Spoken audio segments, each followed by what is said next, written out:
The Arab Energy Fund was established in the mid-1970s under the name of Arab Petroleum Investments Corporation, and famously known in the market as APICorp, with the mandate of adding value to the oil industry. We are now rebranded as the Arab Energy Fund. And we've gone a long way now. We have added sustainability and energy to our mandate, and that's also receiving a lot of focus. An ESG strategy as well. The Arab Energy Fund was customer since 2001, so it's a very long relationship now with Temenos.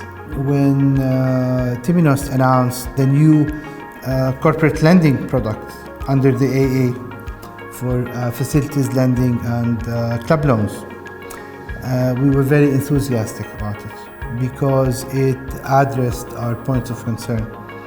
So mostly to help ease this manual work, especially when it's agency. The second thing was to be able to design our products in the way that we conduct our agreements with our customers. And the third objective was to serve the loan during the lifetime of the loan, accommodate customer requests, changes, these things.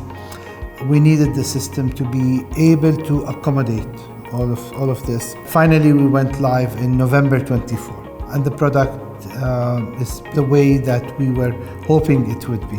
Of course, we use other modules within the system. We use the securities module to support our treasury.